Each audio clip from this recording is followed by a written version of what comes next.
Hello, everybody. Welcome to the Buckeye Breakdown. My name is Owen Smith, joined as always by my good friend, my co-host, Buckeye fan, true Buckeye, born in Ohio, right? I think Yes, that's a sir. true statement. Yes, But sir. either way, unlike me, a fraudulent Ohio State fan here in this great state Yeah, of Indiana. bandwagon But fan. bandwagon fan. But either way, we are here after a matchup that took place Saturday evening.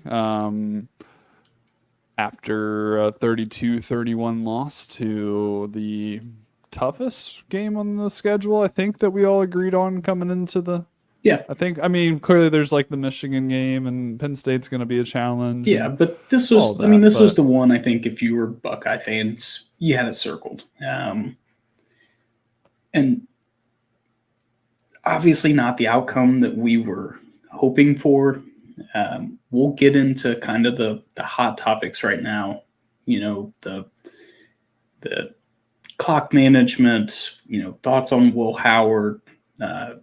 Often like all of those things, but I it's funny. I felt good after the game. Like not good, but I looked at it and I'm like, all right, we lost by one on the road at night to the number 3 team in the country who played lights out. Like Oregon just put together a very, very good football game.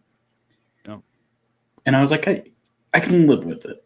I'm not happy, but I can live with it. Then I went back and watched the second half today. I'm not living with it as well as I was Sunday morning. yeah. How are you feeling right now? I feel the same way. I think you and I, in the moment, clearly, like Will Howard goes down, and I'm like, throwing out all the expletives. Like I know he didn't necessarily have a whole lot at that point. I was just like, it was just a shock, right? I was pissed off, but then I was like, okay, yep, road environment. Some things went our way, a lot of things didn't go our way. Like there's just some questionable, but it just like, I was okay with it. And then as I've let it sink in, I just feel this like weight that I think we kind of texted about earlier last week, where it's like if you don't win this one, the weight just adds up. And Yeah, then when you go, because it's of the whole Ryan Day can't win big can't win the big one. game, Yep, yep, and then when you actually take a step back and look into it, I think you and I were both like, which I'll say this, I still am pro Ryan Day. I still am in a position where it's like I don't think that it's not fire Ryan Day yet, right? Like I think he's still very much the guy. I don't know who you replace him with, so like this is what we're working with. But man, there was some poor management that like just adds that weight to like, dude, November 2nd is huge. I think yeah. whatever the Penn State game, I think it's November 2nd. Maybe Well, it's a little earlier, but either way. and like the season, the schedule looks a lot tougher Yeah. today than we thought it was going to look. Coming into the season, like Nebraska's got one loss on the record. Mm-hmm. IU is apparently good this year. Mm-hmm. Penn State is now the number 3 team in the country. Granted, the very last game I have significantly less concerns about than I think I have in a very long time. But But it's still a rivalry, and it's still a lot I of was going to weight say on that game. never in my life am I going to say that's going to be an easy, an easy win for the Buckeyes. But it's let's get into the clock game management, that last drive. So I'll kind of walk through some key aspects of that drive. Minute 47 on the clock. You have one timeout. First play, Will Howard stumbles. Looks like he kind of fell. Not necessarily like either way. So you have what was it, 8-9 yards. You're 8-9 yards back, and you've lost 16 seconds. You can't take your time out there. He finds Jeremiah Smith on an out, and then he throws that, beautiful ball to Emeka Ibuka, and you're sitting at 1st and 10 on the 28-yard line with 34 seconds left. Can I pause right here? The weight that was lifted in that moment, it's like, yes, do I want it to come down to fielding? I don't know. He hasn't really, he's not Ruggles. He wasn't the guy at the end of Georgia, right?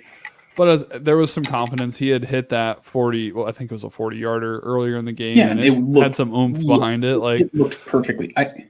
So I was like, all right, you know what? Just like, don't mess it up. In that moment, like, there was all the stress and anxiety from the game built up, and there was that feeling that a lot of things were going wrong, but here we are. And then I'll let you continue. But okay, just had to get that out there. Here's where I'll kind of, I guess, get your take on some things, because I left the evening pretty damn happy with Will Howard. Wasn't super pissed off about Ryan Day. Like, watching this last 34 seconds has me in a different mindset. So 1st and 10 on the 28, 45-yard field goal.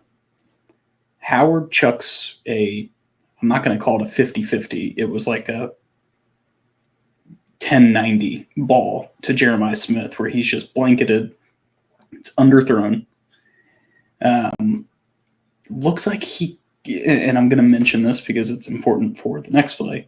It looked like he got kind of held a little bit. Yeah. Like when he's trying to break out of his route.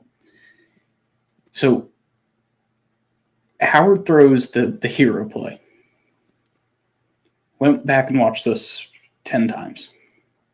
You have G. Scott running across the middle towards the sideline with about 2 yards of separation that would have put the ball at the 18-yard line. He goes for the home run. Yeah. So, like I said, I'm looking at Will Howard, who is a veteran. He is, he has been doing this for a while, and he played a very good game outside of a handful of plays. That throw to me frustrated me. Not in real time. I was like, you know what? Yeah. Screw it. But, you've got time. You're in field goal range. Take a shot. No harm, no foul. Going back and watching it now, I'm like,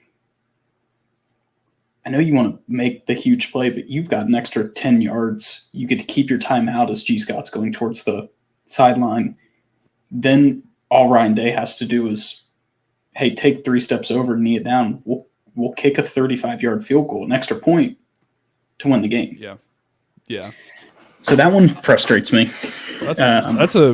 Honestly, I didn't go back and go back and watch it. So yeah, no, that's good. I mean, I think that's a good point, because I think, to me, Howard built up a lot of equity in that game. From there's a lot going on, right? Like, there was a couple of plays, and you and I texted about it during the game, where it's like, if that's McCord, that's a it's a sack, like he was, and he's playing without his left tackle, even though in the moment it felt like Zen played okay. And like it wasn't catastrophic. Maybe upon some rewatching and things, it's like, oh yeah, Will Howard was. It's just because it's Will Howard. It's have you went back and watched any of the second half?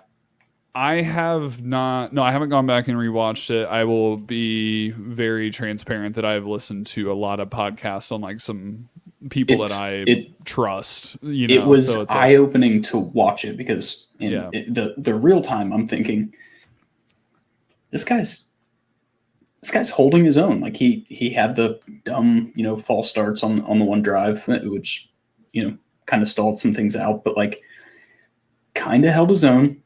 And then I went back and watched it, and I'm like, God, guys are flying off of the edge. And like, it felt like Will Howard was sped up by just a quick second here and there that I just didn't see in real time. And like you said, it's kind of a kudos to Will Howard.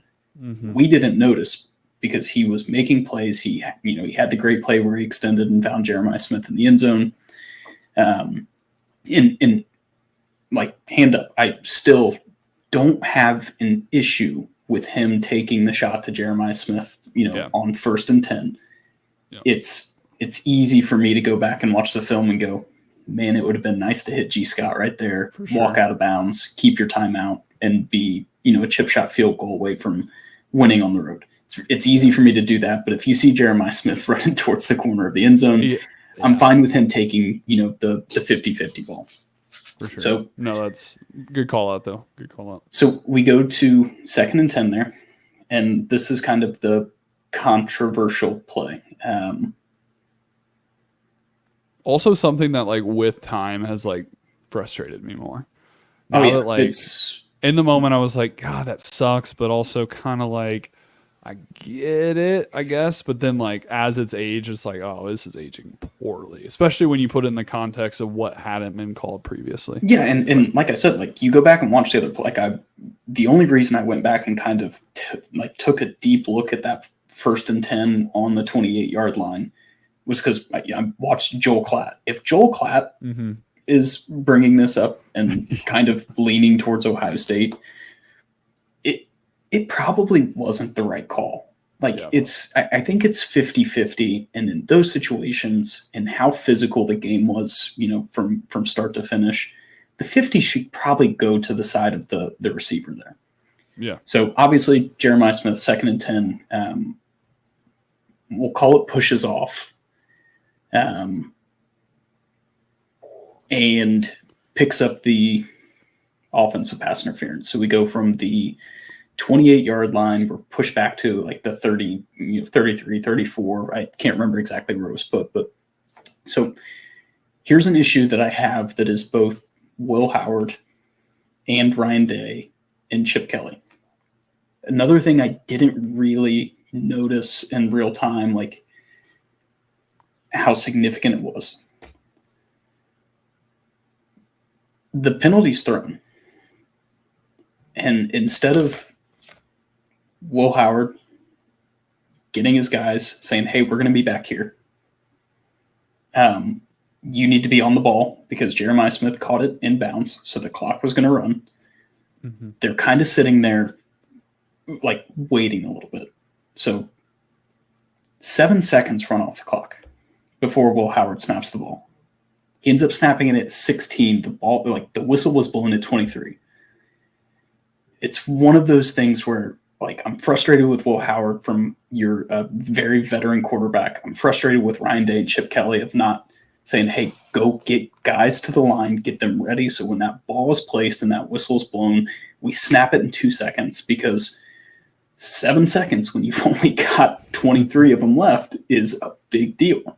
Yeah. So that frustrated me. Once again, something that in real time, I'm like, it's whatever. I don't want him to rush things. I don't want to get a false start or a stupid, another penalty and move back. But it's like, it was the tiny little pieces of that game management, the clock management, that just felt off.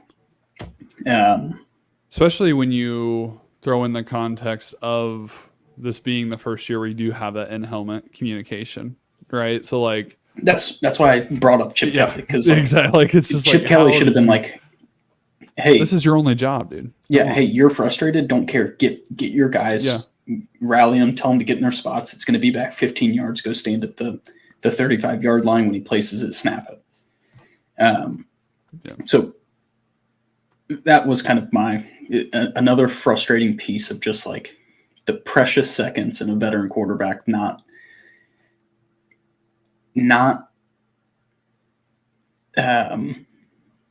leveraging the few opportunities he had left to keep time on the clock. So obviously that play runs. Will Howard throws kind of a duck over to the sideline. You're sitting with 10 seconds left. It's 3rd and 25, and you've got to get about 10 yards, maybe 12 yards. Yeah.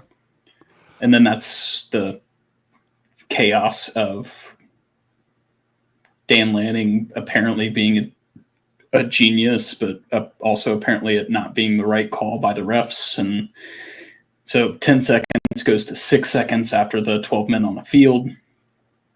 And then the scramble. The scramble is the one play I have no issue with. Like, I know people are frustrated of like, how do you not know how much time's left? But what play do you have drawn up where you snap the ball? Coverage was pretty good, but even if you hit a guy, I mean, it was going to be really tough to get to a position where you were down in field goal range with time on the clock, or you're going to chuck up a Hail Mary. So here's this goes to the coaching. Again, easier on Monday evening to say this, 48 hours removed almost from it. Here's another issue I have with the coaching, and I think it makes sense for kind of where Will Howard slid in this scenario, is it very much seemed like he had a destination that he was trying to get to. He was trying to get to the 30. He was trying to get to the 30. I think if you're Chip Kelly and you're Ryan Day, knowing what needs to happen to get to that point and how much time that you don't have to work with, dude, I'm sorry, push Fielding to the. I would, in my opinion, get it, like, don't even like push it back a couple yards, because then that just sets Will Howard to go, okay, you know what, maybe I'm putting Fielding in a position to miss a 53 yarder, but like at least we have a shot. Yeah, and if he slides a second sooner, they get the timeout. Yep. Exactly. Like a second sooner, and a second sooner is probably still a 48-yard field goal. Like, but he had that target in mind.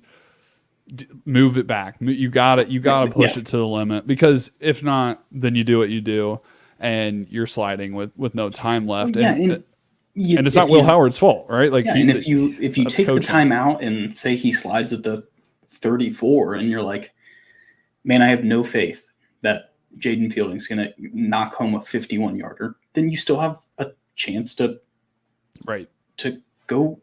Call up something, throw that 50-50. I know clearly they'd be playing prevent at that point, but still, make something happen, man. Yeah, you live with the opportunity to throw in the end zone, possibly pick up like a dead ball, pass interference.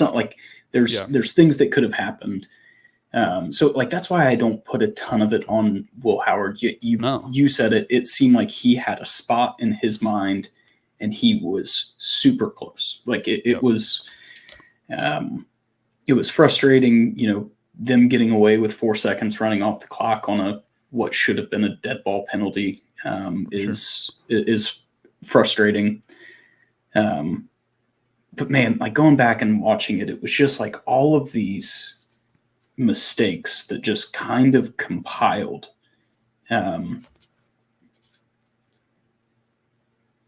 If you were watching that game and you felt like a veteran on the 4th of July, because that's what I felt like. I'm like, this is Georgia all over again.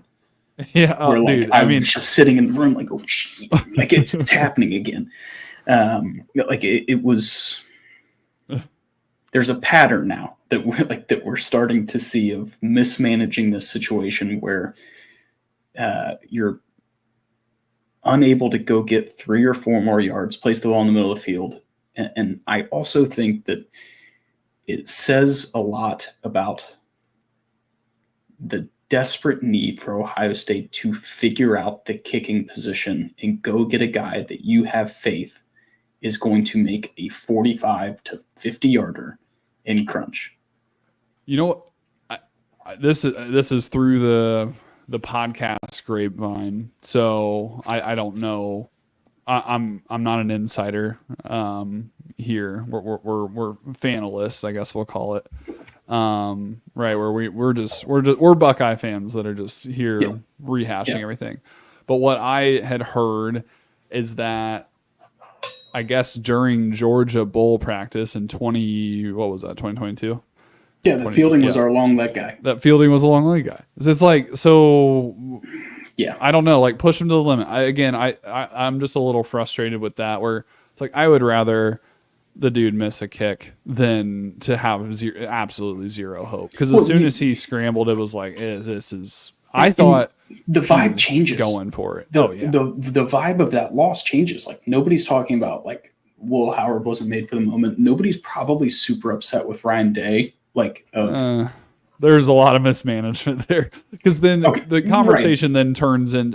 Yes, we're a little less harsh on him, but the conversation's like, you didn't put your kicker in a position, the best position, and there was a lot of mismanagement that led to that. But yes, at least it comes down to the field goal. The screenshot is now Will Howard with the hands the on Will the Levis. helmet. Yeah, Will Howard. Well, Will Levis, the Justin Fields 2019, which is Oh yeah. also Yeah. God bless, just all these moments. But yeah, okay. So I have a couple of questions.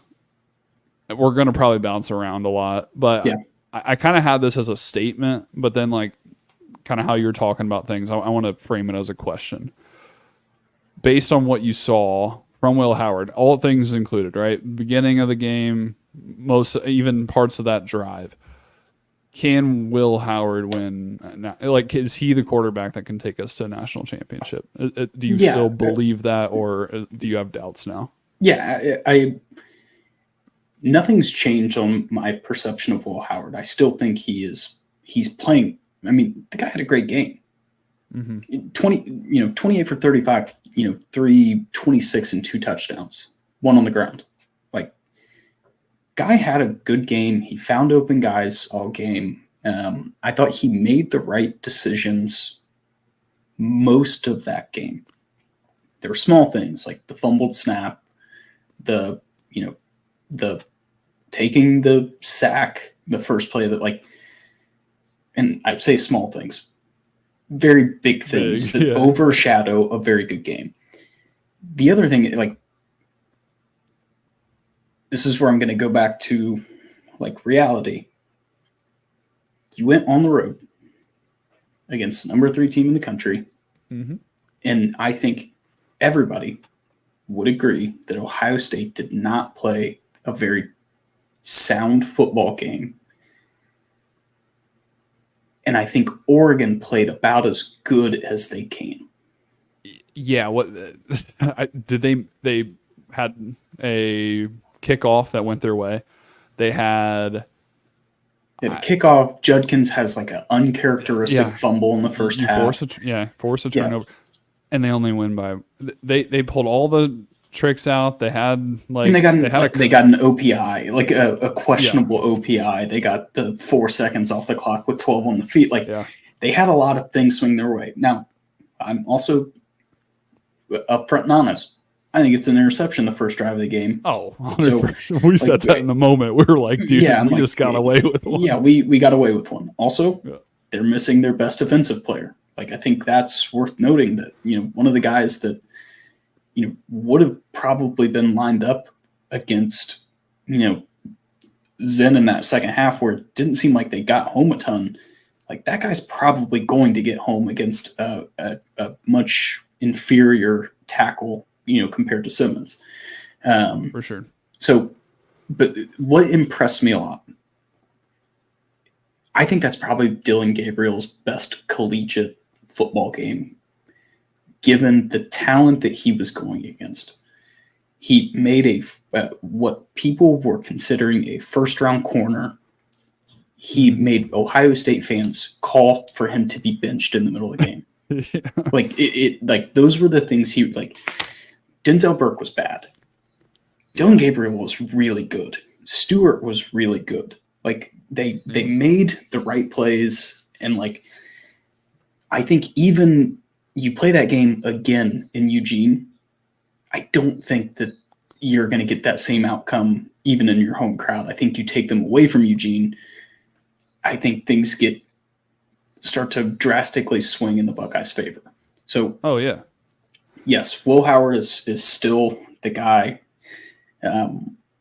Nothing really changed in terms of like my expectations for this team outside of like the offensive line does worry me.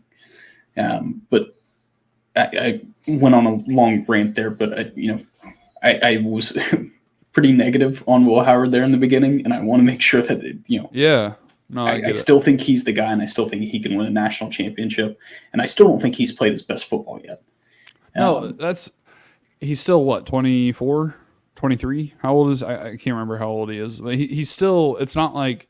I mean, we look at across the NFL. I mean, you're seeing Sam Darnold and Baker Mayfield have this second life, and it's like these guys. It's not like, although he is considered a veteran in college football, the dude has a lot of football in front of him, hopefully, right? And so I trust him to make the improvements that he and adjustments that he needs to make and learn from that experience more than I trust Ryan Day to at this point.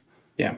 Because Ryan, we've heard this song before, right? We've seen this movie before. Like, I think that I'll make another point about Ryan Day here in a minute, but I think that with Howard, again, although he's a veteran, he's played at, like, this is the highest level football he's ever played in his life, right? So he's I trust playing really that, well, and I still think there's a lot more that he can do. So, like, he has my full endorsement.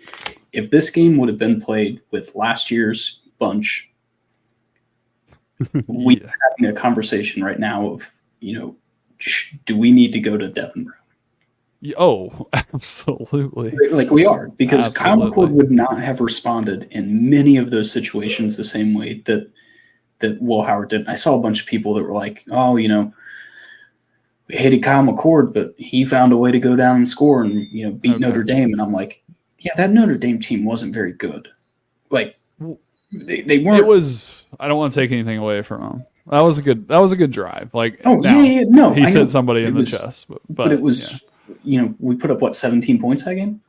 Yeah, right. Yeah. Oh yeah. No, trust me. I think we're on the same wavelength here. Kyle McCord and last year's team march into this environment. I think it's more like a 38-12 or 38-13, some BS. Or yeah, it wasn't as frustrated as I was at the end and am now with like how some things were handled. The one thing that I didn't leave the day like super down the dumps about was Will Howard, or just the overall landscape of like where the Buckeyes can go from here. I'll let you choose your own adventure with the next topic. We can go Ryan Day conversation. We can go Jim Knowles conversation, or we can you can pick whatever you want. Which one do you want to go down? Let's go Ryan Day, because I think it'll lead into Jim Knowles. Okay. So I have an issue with like the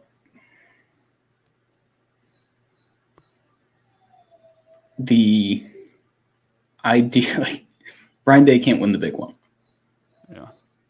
And what we've done is like the goalpost moves on what's a big one.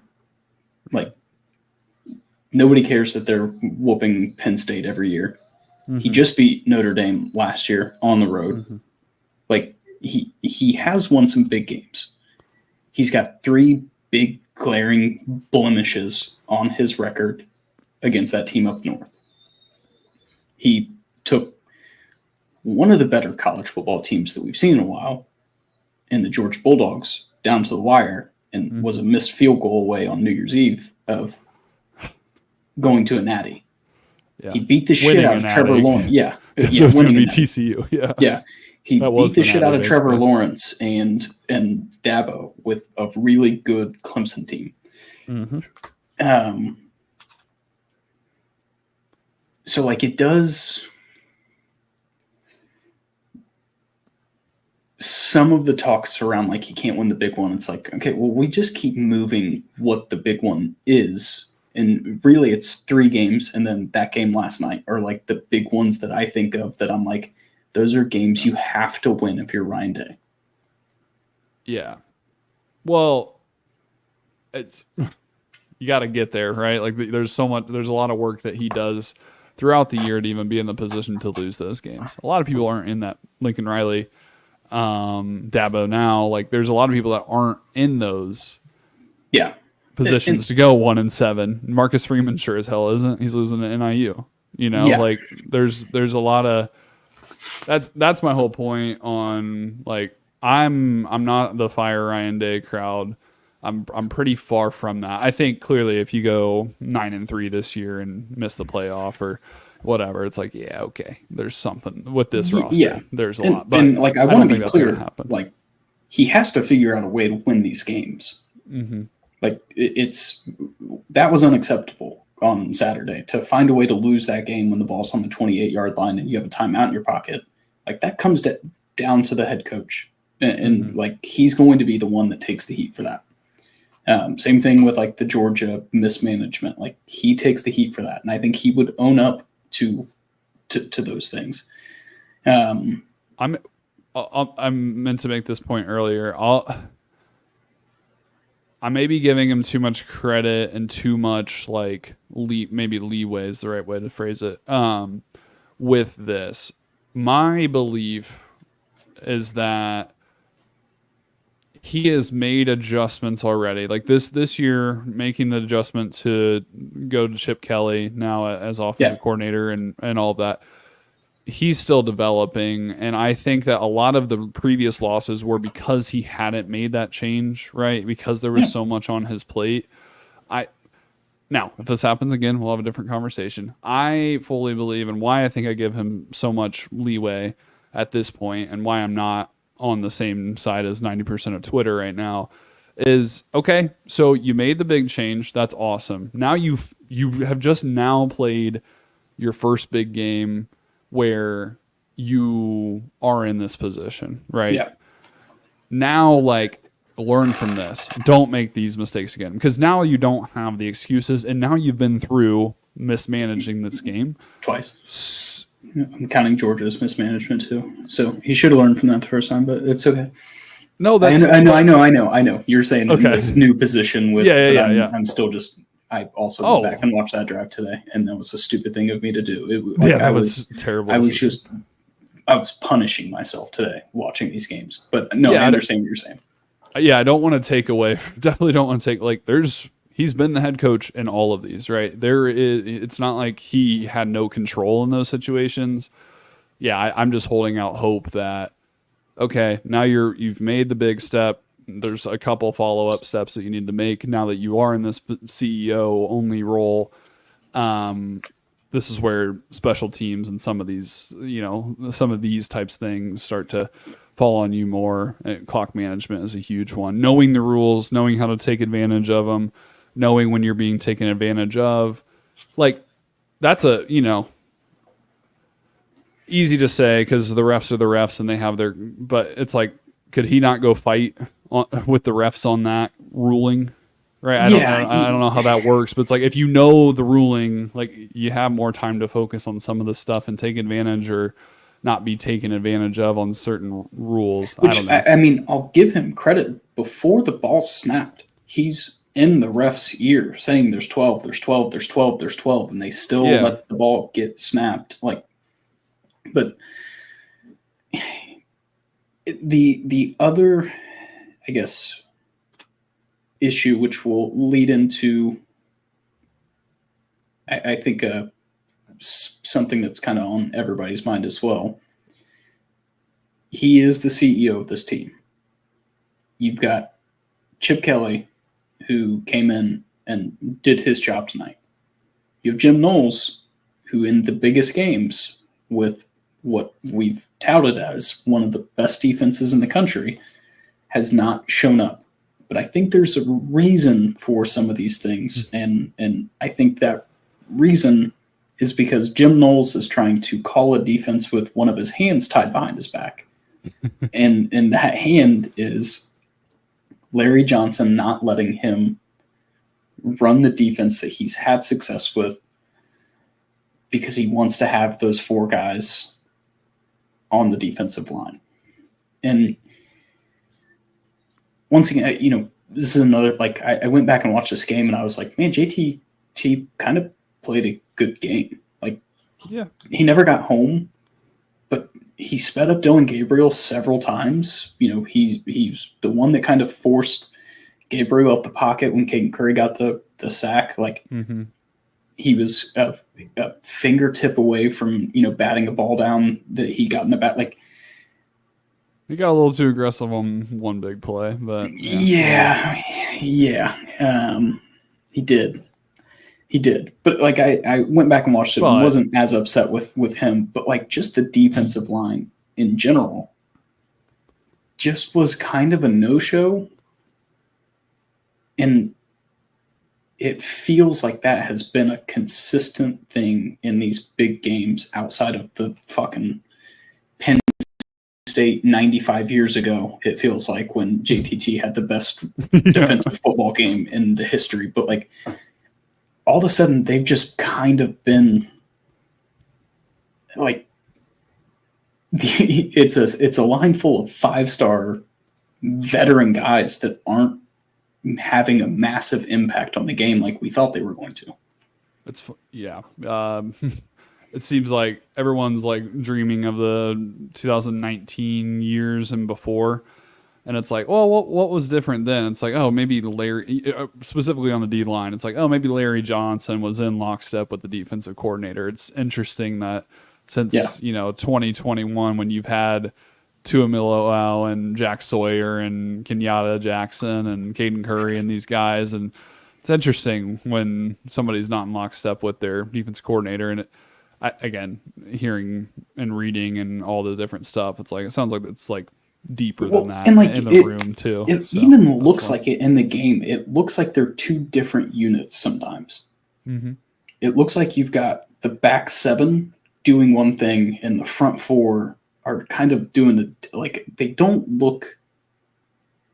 There's like this lack of togetherness within all 11 guys in these big games that just doesn't seem to be adding up. Like a couple weird, like, you've got defensive linemen dropping into coverage and linebackers running into, a brick wall of, linemen. Like it all doesn't feel very fluid between those two separate units. And maybe this is an eye-opening, like, hey, we can't leave Denzel Burke in press coverage against a really good receiver if we aren't getting home. Like, yeah, dude. I'm what was it, 2 days ago or 3 days ago that everybody was like, well, fuck, if Denzel Burke's going to play 10 yards off the ball, we're going to be in trouble. And it's like, well, he didn't. And look what happened. Right. Like, you guys are screaming during the Marshall game that, guys are just running wide open across the middle of the field. And it's like, you want to press man, you got it. And we got our asses burnt because nobody's getting home. For sure. Yeah,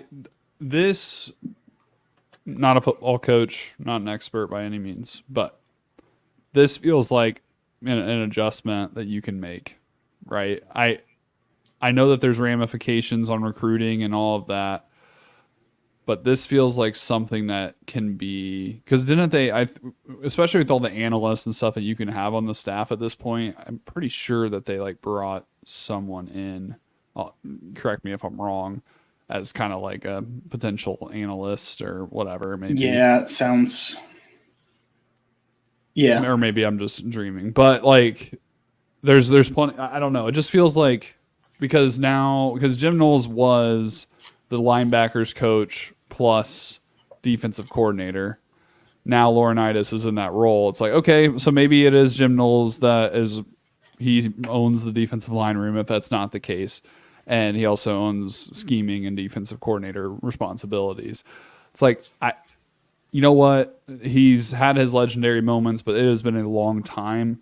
And this may be too big of an adjustment, but it just feels like to me, that feels like something that should be taken care of. And that if you're going to spend $2 million on a coordinator, and you're just the head coach, like, come on, man. Like, what are we doing? I was sitting there thinking about it, and I was like, man, I can't remember the last time in a big game. I'd have to go back and watch Notre Dame, but I feel like this definitely didn't happen against Michigan, maybe once against Penn State, if I'm remembering right. But like on a third down of somebody just firing through the line and getting a massive sack, like that game-changing defensive statement, just feels like we haven't had that. And the reason I said that, like, this kind of ties into Ryan Day is like, you are now the CEO. You have, $2 million offensive coordinator, $2 million defensive coordinator. You've got 5 stars all over the field. Like, you have to be the one that gets all those people in the room on the same page. And if people aren't willing to get on the same page, then like you have to make some tough decisions of who's staying and who's going. And I don't think it's Jim Knowles who's going. Like you've got to figure out. Yeah, you've got to figure out how to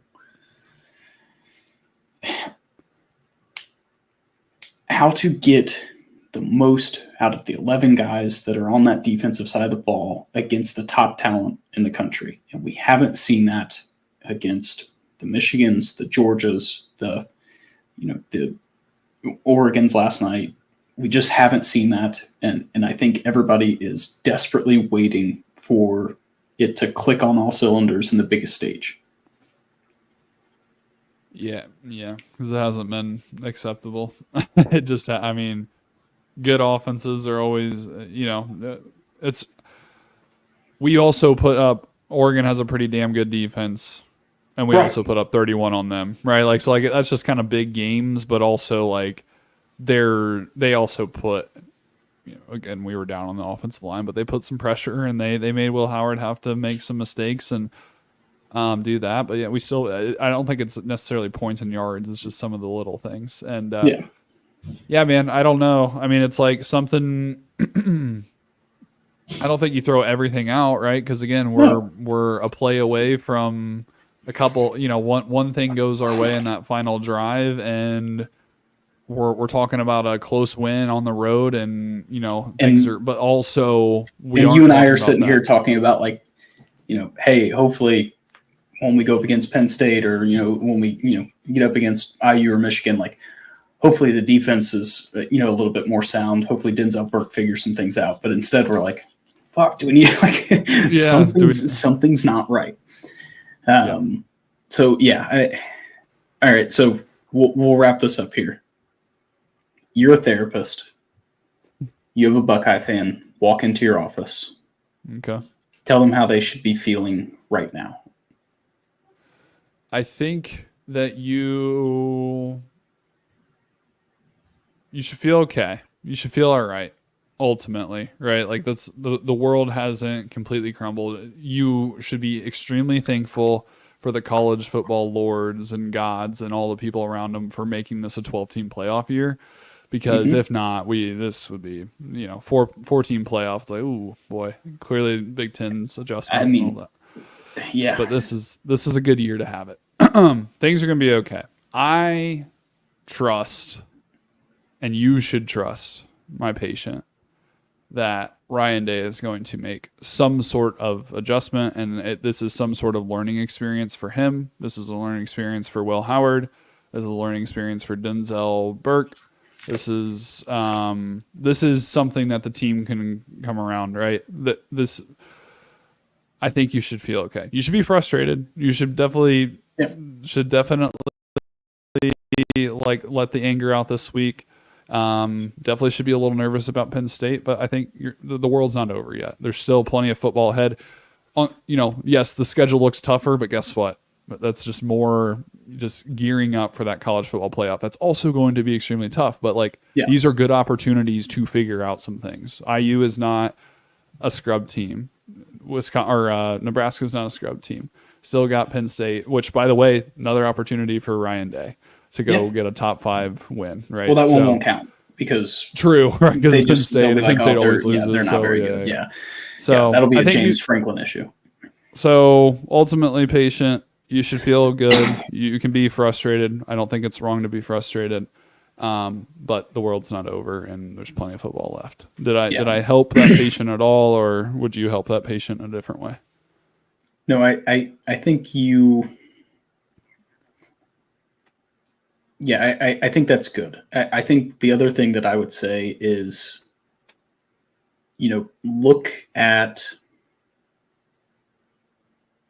across the league. We inherited a new coach that, was filling in the shoes of one of the best college football coaches of all time in Urban Meyer. And we're talking about all these big games he's lost, but can you look back and think of one that was just an egregious loss? No. Kalen DeBoer takes over Alabama, already has one of those on his record. Very close to losing to Georgia. Georgia loses one to Alabama. Like, the idea that you are going to escape in the new Big Ten completely unscathed, like that expectation, I think in the future is probably going to be lowered. I just think that there's going to be too much talent across both of those conferences, SEC and Big Ten. Just be patient. The world did not end. You lost to a very good football team that you were in a position to win, and some things didn't go your way. And you're probably going to get to see that team. If you do your job, you're going to get to see them in Indianapolis. Mm-hmm. You still control everything you wanted to control. It's still right in front of you. So it's okay. Like, the world did not end on Saturday. If you get on Twitter, it kind of did. But it definitely did. Yeah, if you got on X after the game, you would have thought we got beat by 35. Oh, yeah. It was brutal. Yeah, so I think you're right. The only other thing I would say is Oregon's not capable of playing that well again. And I don't think Ohio State's defense is capable of playing that bad again. Right. Yeah, exactly. That's the perfect way to sum it up, is that we played B-? B? We played. I would give it like a B-, maybe like a C+, because the defense was rough, and like offense should have had more opportunities to put the ball in the end zone than they actually did. They just goofed up too many times. So that's our floor, right? Like, they're not going to play worse than that. Yeah, this might be our worst performance of the year, and we almost won the game. Yeah, I think that's accurate. Like, outside of the first half of Iowa, I think this is probably the worst game we've played so far. And Oregon played, I would say, probably like an A. Yeah. Yeah. A? Like, I don't know if I'm quite going to go to A+, but man, they played really good. They surprised. I mean, I kind of forgot because they had some of those early struggles of oh yeah, this is who everybody was picking to win the Big Ten and national championship and all that stuff. It's this is a damn good team, and it's Dan Lanning and year 3, year 4? Yeah. Coming off some tough losses last year, just exciting things around you kind of forget that, right? Especially when you're an Ohio State fan and you're kind of top of the world always. And September didn't help that with Boise and some Idaho and all that. But yeah, man, that's a damn good football team. It's probably the best team that we will play, and we'll play them again. And yeah, we came into it, and I think we may have said this last week, or I may have said it in that god awful solo podcast I did. But I was trying to figure out where the chinks in our armor were, and I couldn't quite come up with it. Now we kind of know, and you can really focus on those things, work on them, try and improve every week. You've seen it up against the best of the best in college football. You got to think they're going to come back more prepared, focused, ready to take on the challenge that's ahead of them. I'm confident as a Buckeye fan. Disappointed, sure, but we've got now 2 weeks with a second stupid ass fucking bye. What are we doing? But what are we doing? Yeah. Yeah. I get this bye. This one makes sense, but come on, man. We should have. The early one sucked. That was insane. But okay, so we don't have any game to preview this week. There's a lot going on in the college football world that will impact the Buckeyes, and we'll be back to break that down some next week. But any other final thoughts before we end off this episode here? Nope. The game lived up to everything that you want to watch in a college football game. It was a classic. It's what we got to see against Georgia, Alabama, Ohio State's right where they need to be, not want to be, but need to be. Everything in front of them. Let's go get better and make it happen against Nebraska here in 2 weeks. Okay, so we will be back next Monday. Preview of the Nebraska game. See how the rest of the college football world impacts the Buckeyes. Still ranked number 4. if that means anything. I think truly like power rankings, I mean, you're looking at number 3, maybe. I mean, again, you go to a neutral field right now. You play that game in Indianapolis this Saturday. I think Buckeyes are still favored, right? I think anybody who knows college football and watch that game knows that Texas, Oregon, and Ohio State are the top here, and then you've got like a small step down with some of these other teams. But yeah, I think we are firmly planted in that 3 spot as far as the best team in the country right now. We'll see how Texas fares this week. They've got a big one against a Vanderbilt team that's apparently really good. They might be ranked. Yeah, it's like 8. I don't think they quite cracked the rankings, but no, it's we get a week off, relax. We'll come out. I'm very confident Nebraska will put on a good showing. Let's do it. All right. Well, thank you everybody for listening, watching. We'll be back again next week, breaking down that game. And thank you all for hanging in with us. And if you're a Buckeye fan, which you definitely are watching this, the world is not over. Plenty of football left, and we'll see you guys next time. See ya. Go Bucks.